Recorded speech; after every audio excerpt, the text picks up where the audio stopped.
প্রিয় দর্শক সবাই কেমন আছেন? আশা করি সবাই ভালো আছেন। আমি ডাক্তার ডিএন সরকার সুদীপ্ত আজকে আপনাদের সামনে যে গুরুত্বপূর্ণ বিষয়টি নিয়ে কথা বলবো সেটি হচ্ছে মেয়েদের অনিয়মিত মাসিক। যে সকল মেয়েদের অনিয়মিত মাসিক হয় বা দীর্ঘদিন মাসিক স্রাব বন্ধ থাকে, এমনকি 1 বছর পর্যন্ত বন্ধ থাকে এবং মাসিক স্রাব খুব পরিমাণে খুব কম হয়, তো তাদের জন্য একটি গুরুত্বপূর্ণ হোমিও মেডিসিন, সেটি হচ্ছে থাইরয়েডিনাম 3x। এই থাইরয়েডিনাম 3x মেডিসিনটি যদি আপনি অরিজিনাল জার্মানি কোম্পানির মেডিসিন কিনে এনে সেবন করতে পারেন, সেক্ষেত্রে আমি বলবো খুব দ্রুততম সময়ে আপনারা অনিয়মিত মাসিক স্রাবকে নিয়মিত করতে পারবেন।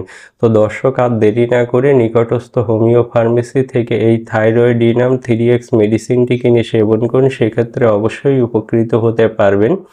আর মেডিসিনটি সেবনের নিয়ম অত্যন্ত সোজা। আপনারা 2টি করে ট্যাবলেট চুষে খেয়ে সামান্য গরম পানি খাবেন, দিনে 3 বার খাবেন। এই যথাযথ নিয়মে সেবন করলে আপনারা অবশ্যই উপকৃত হতে পারবেন।